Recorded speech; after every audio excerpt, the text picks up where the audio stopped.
straight away apologize that in the graveyard session I am going to use quite a few acronyms, and some of them you might not have heard before, but I'm going to try and keep it as generic as possible, so I'm going to keep it away from being too technical. So in the presentation content, I will just give a high-level view of typical standards organizations and fora. I will give an update on the key standards development activities that I've been involved in, and I need to give acknowledgement here now for Etsy Tyspan, because I think David Boswatik, who is a colleague of mine, he was actually invited to do this presentation. So I've used quite a few of David's slides. So acknowledgement to Tyspan. And then in the 3GPP, we heard an acronym earlier on here, triple P. Now I've come up with 3G and 2 Ps. Third Generation Partnership Project, for those that might not know. And then the ITUT activities. And then I'm also involved with the Fixed Mobile Convergence Alliance. Having said all of this, there are a number of challenges that we have in the standards activities, as you can well imagine, so I'll touch on that and some conclusions. So from a standards perspective, the real key activities that operators are following now today is Tyspan is in principle designing or standardizing the fixed network or fixed-centric network operators.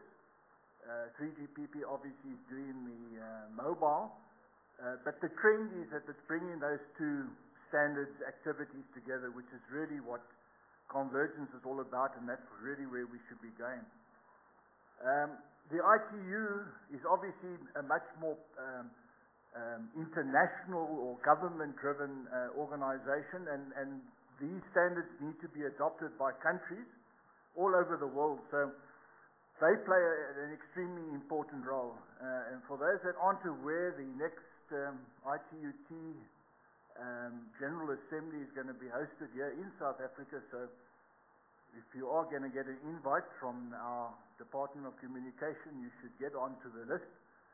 It's been held in October at the Emperor Palace. So it's a 4-year General Assembly where we look at all the work that's been done in the last 4 years and what work needs to be done in the next 4 years. And I think it's important for all operators, whether you are not talking here now from a competitive perspective, but we obviously as operators want to interoperate with one another, although we might be competitors, but if we all comply with the standards, then our networks talk to one another. And even more importantly, our customers, who, whatever terminals they have, whatever devices they have, can connect to any operator's network.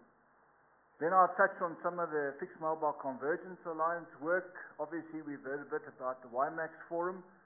That's also a very strategic forum. That's what they're developing at the moment in the fixed WiMAX as well as the mobile WiMAX. And then for operators that do have significant wireline infrastructure, then the DSL forum activities is very key. And if you thought that those were all of the standards, in actual fact there's many more.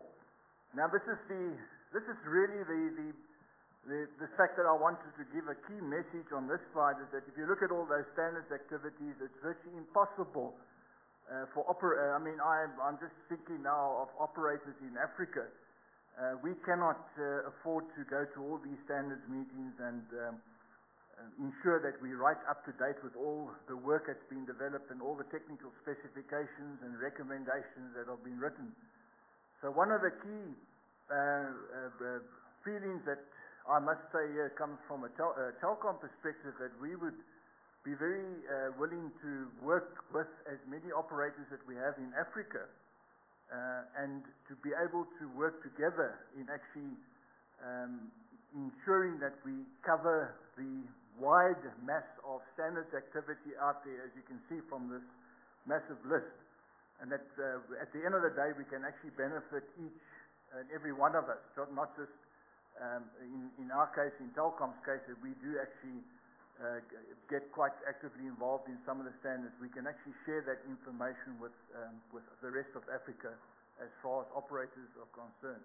And obviously, likewise, with the industry as a whole, this is not just an operator-driven requirement.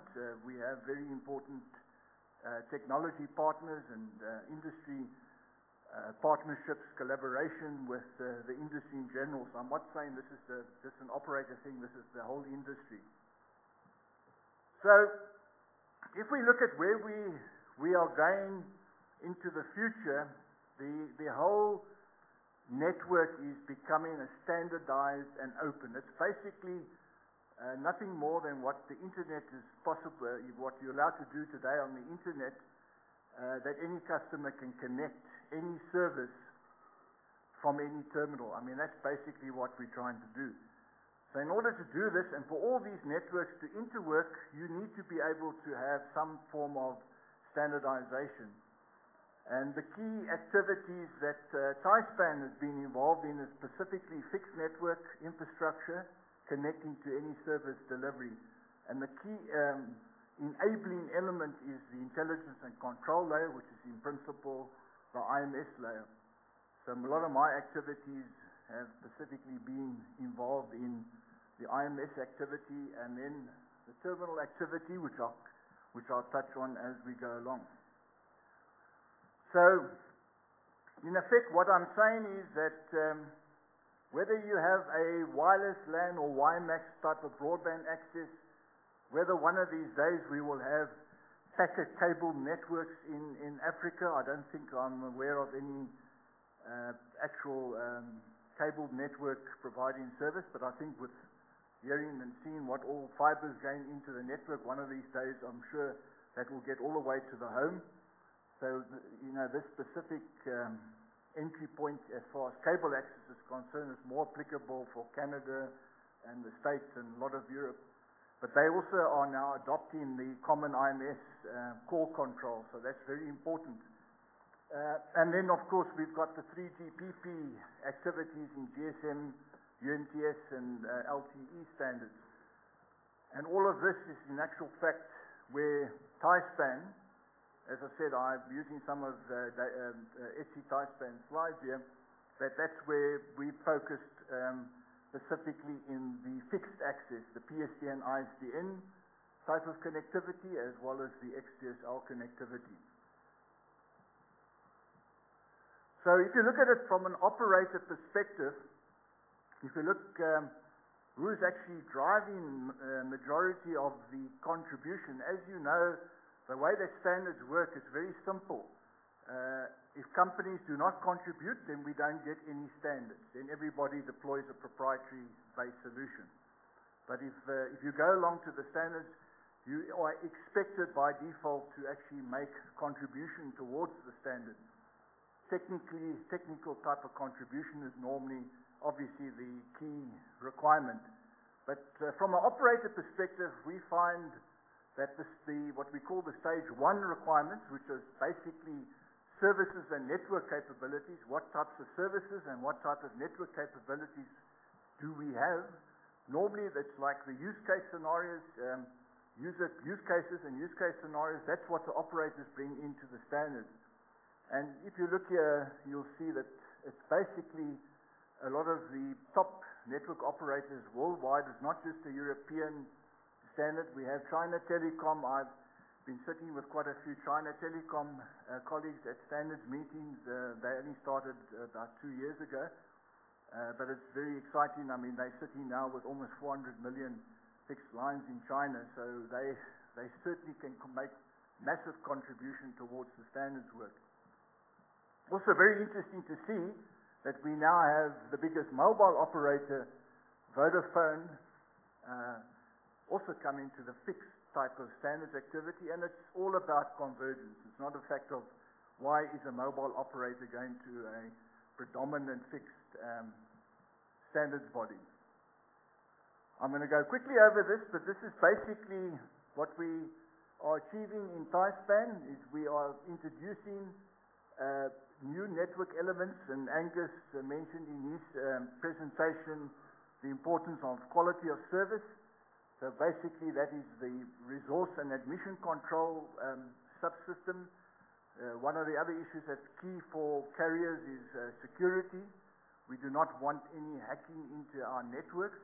End-to-end connectivity should be absolutely free from any untrusted user access. So that's introduced via what is called the network access subsystem.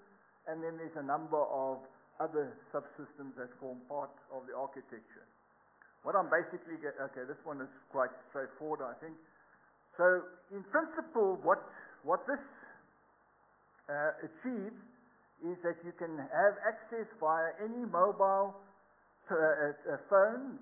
Obviously, this is your normal 3G telephone. You can actually connect into a common IMS network, as well as having access. If that same phone has Wi-Fi, we heard from Angola Telecom that's already in operation. We can then also connect via the fixed broadband into that same core network. So from an operator perspective, you save in the fact that you only have one core and you have one device that connects to any network. So there are tremendous opportunities, and it's not only the operator, it's actually the customer. The customers are in actual fact driving this type of architecture because they want cost, convenience, and coverage. Therefore, they want convenience as far as terminals are concerned. They want more cost-effective services. If they're in a fixed environment, they should be paying fixed tariffs. If they are in a true mobile environment, they should be paying mobile tariffs. They want coverage, no matter where they are, independent of the location. Geographically, they should worldwide. They should have the same type of service. That's what we're trying to achieve with this architecture. Okay, then just moving on to the next level is in particularly what this architecture is all about that has been designed at TISPAN. As I said, it's already release 1, now it's going into release 2. It's all about the services.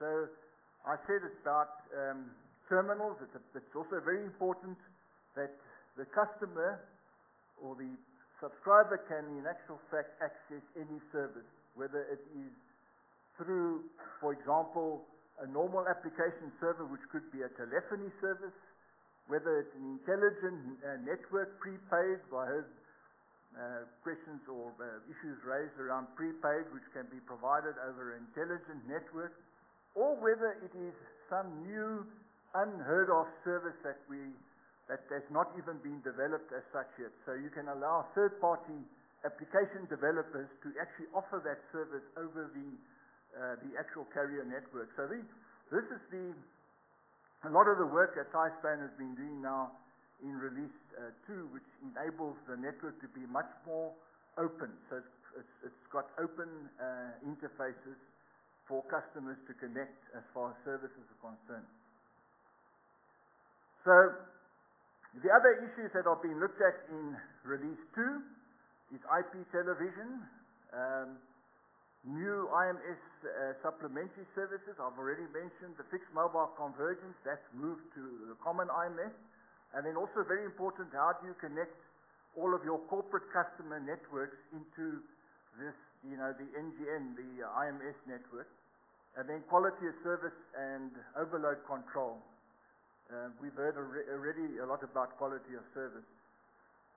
In the 3GPP now, moving away from TISPAN, moving more into the mobile area, one has to acknowledge that this whole architecture that I just shared with you comes actually from the mobile fraternity. We know that there's 2.8 billion mobile phones out there today. There's certainly not even half of that as far as fixed phones are concerned.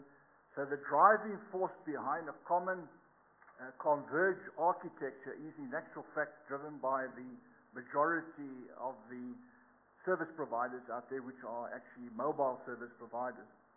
So they did this already in release 6, which you can see was in 2004. So this is a standard that's been around for quite some time. and is now ready for deployment.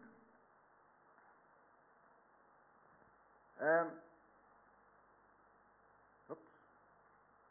Yeah. So now I'd like to move on to the ITUT Study Group 13. So in the fixed mobile convergence space, the main activities that are followed, not having unfortunately been to too many of the meetings, but followed in the sense of what progress are they making. It's mainly the next generation network study group. And here you can see they are covering services again. That's the key focus, to find out where are the new services going. Then I mentioned to you about control functionality. That's very important. Mobility is very key. How is the mobility management done? And then I mentioned about the authentication. How do you authenticate a user? The whole big thing now, if you aren't aware, is identity management is the big buzzword that's taking place at ITUT at the moment, where they've just completed a focus group on identity management. How do you identify users at different levels in the network? Then the other key study group is study group 19, which is the mobile communication networks group. And there again, their activities involve mobility, location, very important. You have to know the location of the customer all the time. Hand over the areas, and then also fixed mobile convergence. 2 minutes. Right, just quickly on the Fixed Mobile Convergence Alliance. This is a very complete list of operators and vendors that are involved with the alliance. What I'd just like to share, the whole thing here is about fixed and mobility, and how do we converge and how do we provide seamless mobility. This is the key issue. And as I mentioned, I'm coming back to the key messages that I've delivered. It's all about actual devices. We heard earlier on one of the key problems we're having with devices is power management. As soon as you turn on the Wi-Fi, it actually runs your whole, whether it's your PDA or if you have these new devices, it actually has a major power management problem. Then it's the authentication. How do you roam globally, but at the same time are able to authenticate back to the network? Right, so now I'm at my conclusions. So, in the time that was available, basically what I shared with you is that there are plenty of standards activities out there. There's actually too much happening, to put it bluntly. So, you need to make sure that you make the right choice. So there are very strategic decisions that you need to do as far as which standards are you going to invest in and when are you going to invest in a standard. But in principle, there is sufficient support for converged products and services, and it's coming from customers. So it's a customer push, not a technology pull scenario. The device and the access points are very key. What happens in the next year or two on the common IMS, which is now I call it the next phase of IMS, is critical. There are still standards issues that need to be resolved. The important thing again is that the customer has these needs and is in actual fact driving the convergence. It's all about time, money, convenience, entertainment, and also to be able to have that connectivity. We've heard a lot about connectivity today, and that's very important. Thank you very much for your attention. Thanks, Paul. Questions, comments for a speaker on standards? I have a quick one for you otherwise. You touched briefly at the end on there's so much stuff happening in standards bodies. What recommendations do you have for the audience on how to prioritize which standards body to pay attention to or which one to watch, how much to invest in tracking and so on?